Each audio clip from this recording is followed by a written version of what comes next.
Namato Ratana Tayasa. May I pay homage to Triple Zim, the Buddha, Dhamma, and the Sangha. My respect goes to my parents and my teachers. Hello, good evening, everyone.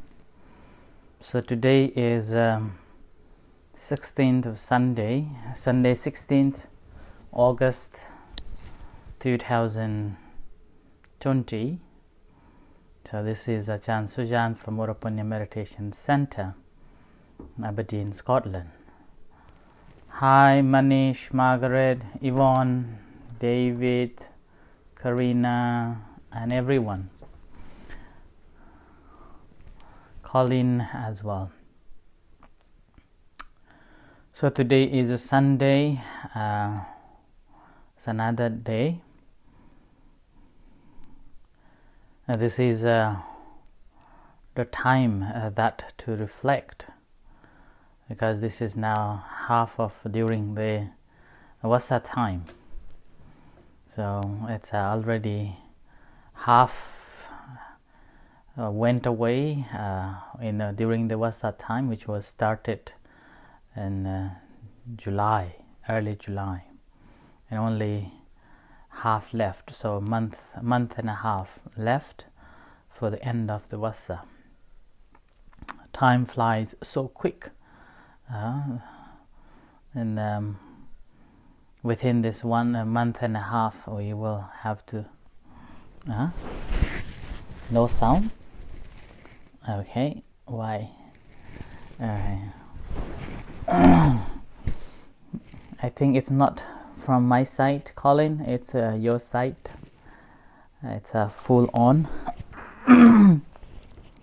Yeah, it's full on. Yes, so time flies so quickly without knowing that this pandemic been almost 6 months, and our Vasa halfway through now, and another only halfway left. And we will have the Katina robe offering ceremony on the 4th of October, so which is quite close. And thank you Margaret, Yvonne, and Colin. So now it's time to invite members to be part of the Katina ceremony, whoever would like to be a part of it.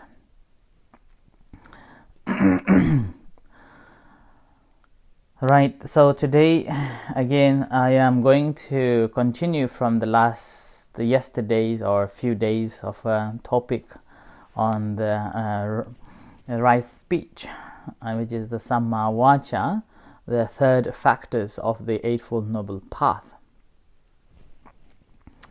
And yesterday I was talking about reading through and on the telling lies, that how the telling lies count. And then I didn't give you the so-called principles to check whether that's a lie or not. So there are 4 principles to check that when you are saying lies, whether it is lie or not. So one is when you are saying to someone something, then you know that that's not the truth, and yet you're still thinking of telling. So the first principle is the story that you are telling is not true, and you know that that is not true, and you still intend to speak, and you made an attempt to speak. And after you have said, the person who is listening understands what you have said, and they believe in you. And that moment, it is regarded as the wrong speech. Okay?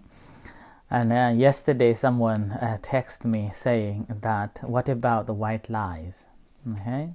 So I think white lies been always the top priority whenever I talked about this telling lies.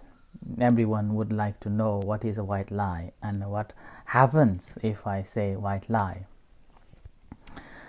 So white lies, it depends on it depends on your intention. Okay, if you are telling white lies for your own good and a benefit, then that is wrong. But if you are saying it in order to save others, or in order to keep other person in a right track, because you have a good intention to teach them, show them what's the right and what's wrong, then that taken as the acceptable. I'm not saying that white lies is good, but I'm saying acceptable. Okay.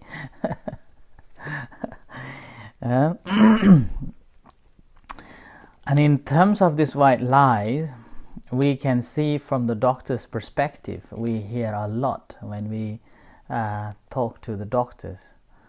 Suppose a doctor is in a surgery and the patient's parents come and ask him that what is and how my relatives are. Then normally doctors will comfort by giving a hope, and that giving a hope is regarded as not breaking the rule of this telling lies. In this case, again, a doctor do know that there is a possibility, but not sure whether he can cure it or not. And also, it is in order to comfort and keep the parents in a right, not panicked.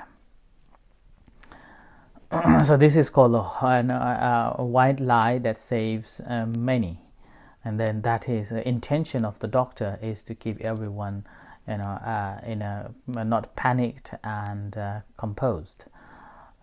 So giving a hope. In the meantime, there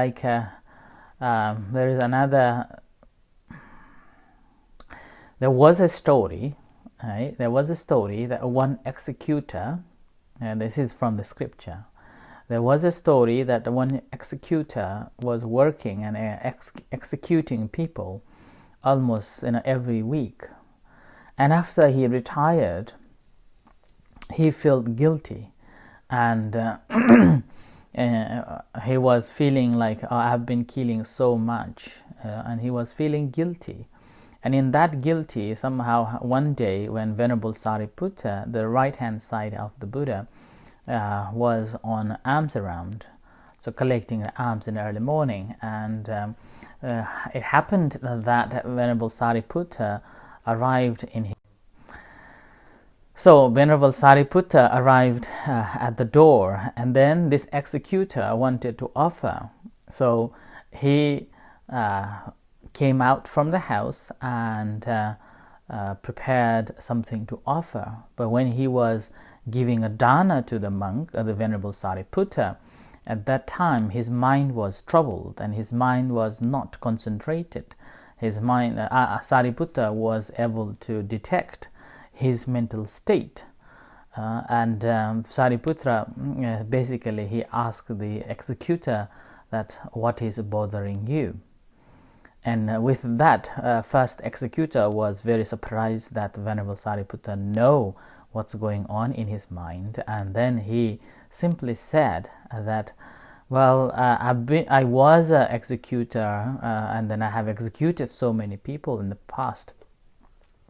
But end of the day, and now I am retired, but it haunts me. And Venerable Sariputta told him, basically asking that, was that your intention to kill?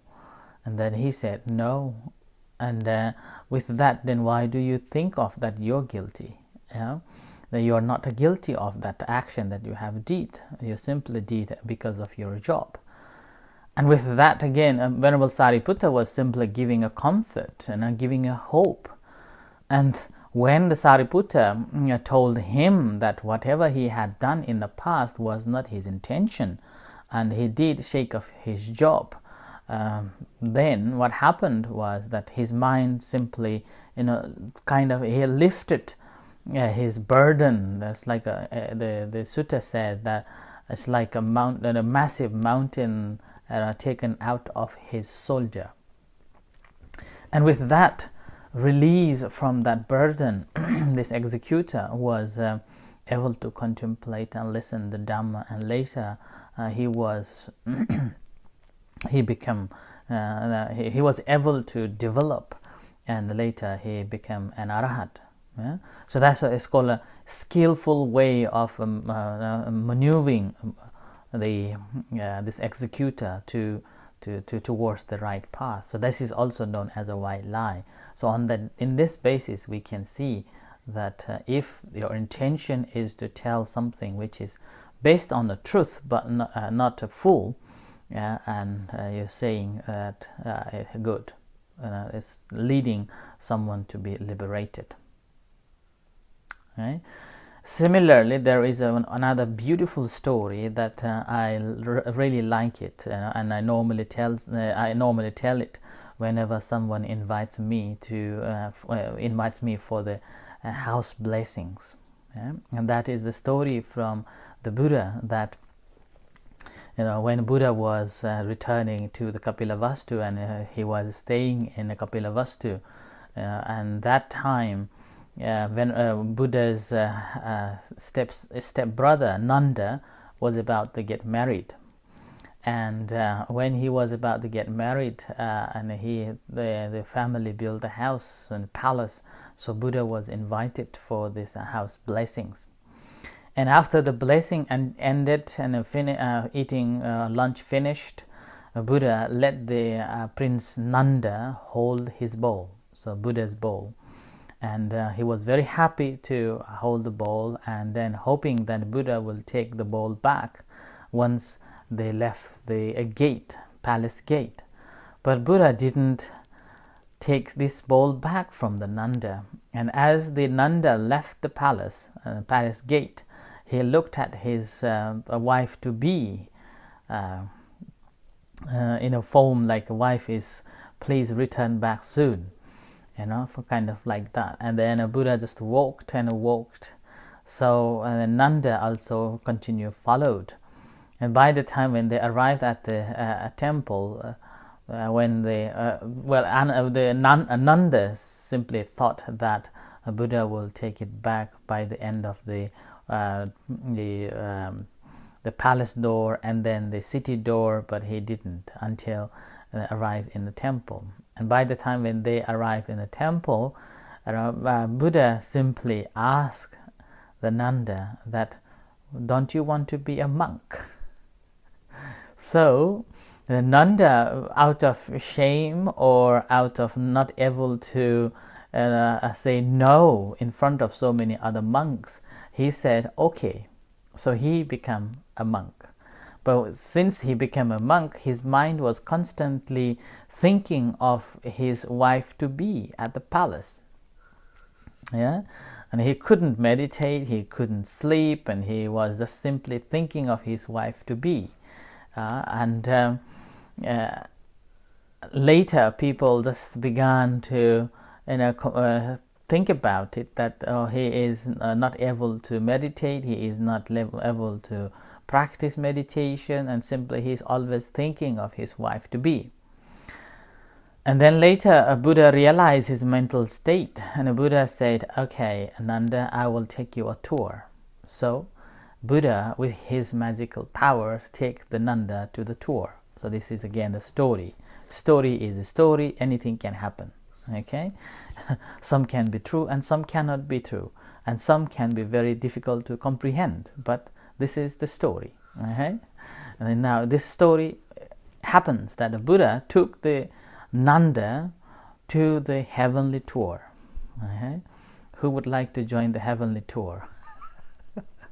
So Buddha took Nanda to the heavenly tour, and then each heavens that he took him, there were so many apsaras or nymphs, deities, so beautiful ladies up there. And then after having gone to the few the heavens, then the Buddha asked the Nanda that, who do you think is beautiful compared to your wife to be in a human world and here in a heavenly world? And now this is, some ladies, you may not want to hear about it. Okay, Nanda said, my wife to be in a heavenly world is like a monkey compared to the ladies in a heaven. So he was in that way. And then after a couple of heavens tour, and then the Buddha told the Nanda, saying that if you want to get these ladies, meditate. So basically Buddha is giving a new direction, and here Buddha in a way telling the kind of giving a hope, and some may say it like a white lies. Okay, so that's why this is a white lie. White lie to keep one person to the right track so that he can come and practice meditation and get enlightened. So Nanda was so fond of going back to the heavens and get these new ladies. So he will enjoy these new ladies. So with that, Nanda just came, along with the Buddha, came down to the heavenly, human world, and ever since he was so energetic. Continue practicing meditation and always practicing, hoping that one day he can go back to the heaven and get this so-called five sensual pleasures. And now, obviously, monks in the temple began to know that Nanda is so energetic in meditation because he wants to go to the heaven to get married or get these ladies. Now he became a little bit shamed. Everyone began to tease him that he's meditating because he wants to get the deities as his kind of wives. He's up to the nymphs like that. And then with that he became a very shy and feel ashamed. But that was a good sign for him, and with that he even gave up the thought of wanting to be, but diligently practice meditation. So when he diligently practiced meditation, and gradually he understood, and then later he was able to attain the enlightenment. And after he became enlightenment, and then Buddha asked him that, would you like to go to the heaven for these nymphs, for the sensual pleasure? At that time, Nanda said that no, this nibbana or the attainment is more blissful than having these beautiful ladies. Okay, so again, this is how the story ends. And here again, Buddha was simply telling the white lie, I would say. Probably we can call it as a white lie, but in the commentaries it says that this is not a lie, or not categorize it as a lie. Okay, this is simply a form of skillful ways to maneuver a person who is deluded to find the right path. And in this case, the question that I was asked, that what if someone is going to kill themselves or suicide? At that time, can we tell them in different forms to save their life? Yes, in that case, you can tell them or tell the stories or so-called white lies just in order to save them. Okay, so that's absolutely fine with it. Okay, no problem with that too. Okay, and again, someone is coming to kill someone, and then you realize that he is on the way to kill, then that moment again you can lie rather than pointing the right path to the next path, and that's also a white lie. But remember, the consequences may there be. Okay, but saving lives is more valuable than anyone else, any other lies. Okay, so that's why it's absolutely fine with that. But again, always need to check the lies, whether it is your intention or not, and you know that the story that you're going to tell is wrong and not true, and you have intention to tell it, and with that he understood to take it truth and believing it. So that is a lie. And one of the among the the 5 precepts, this 4th precept, which comes under this 5 precept, is the musawada, or this lie, and not to tell lie. Basically, one of the very hardest precepts to practice these days. And I'm pretty sure that out of 100, maybe 100 people will tell lies one way or another. Some people lie a lot and others lie little, and based on each individual's intention. And again, suppose someone is coming to borrow money from you, then they will lie chunk of lies, and then during they haven't got the money from you, and they will give all the hopes and all the promises, but once they have got it, then they will neglect you, completely forgotten you. So that sort of things, okay? And this is a complete breaking the rule, this 4th rule, okay, the lies. Meanwhile, there are, like, I have also faced so many times that people come and tell lies to me. Like there was a story. There are a few stories. Like they come and say, "Oh, my mom is not well. I am in trouble, and please help me, financially, like that." And then later on, if you really deep into it, and then you will realize that this is a complete sample, it's a lie. Okay. Now, if you are practicing meditation there, what happens is that these lies will come and haunt you a lot, and you cannot progress in your practice at all. Some may think that practice of a meditation, we don't have to worry about any other things, but we do have to worry about, or we do have to be conscious about it too. If you are practicing, in the practice, what comes to bother us is our verbal speech. If we have said something to someone which is intentionally said to deceive them, and that comes and just disturbs us and disturb our meditation, we won't be able to concentrate pretty much, and sometimes we may able to contemplate for some time, but again, the stories that we have said to someone, it will just come and disturb. More importantly, what we need to be mindful of, that once we have lied and someone caught it, or particularly our friends realize that we lie to them again after again, then the trust will be gone, and we may have known the stories of a pinnacle, and the lies after lies, the nose is getting bigger and bigger, and there is a story from Aesop, the sheep herd. He lied to the villagers that the tiger came and ate his sheep. And when the tiger real came, what happened? He lost all the sheep like that.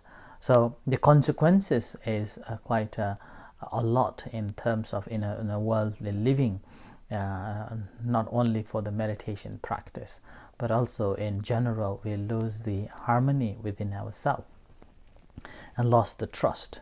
And when there is no trust, it is difficult to get going in a good ways in a family or in a society. In terms of the meditation, again, the less you have the violations of the silas, then the more you get the progress in the meditation. That's why I mentioned yesterday that a bodhisattva or the Buddha to be, once he or she was predicted that in the future he will be or she will be the becoming the Buddha, then ever since they will not tell lies, but they may break other rules, but the truth is the truth. They will stick with the truth until the enlightenment. Okay, so I end here for tonight's reflection on the, again, still on the telling lies. So thank you very much for listening, and in a few moments we will have chanting and guided meditation. So until then, may you be well, happy, and take care, stay safe. May the Buddha Dhamma Sangha bless you. And just a quick news that end of the last Monday of the month, this month, we will have again the June mindfulness meditation. You are most welcome to join. Just let me know if you want to join. And October 4th, we will have a Katina ceremony. That we don't know whether we will be able to celebrate it or not. Right? So until then, thank you very much, and we'll see you shortly. Take care.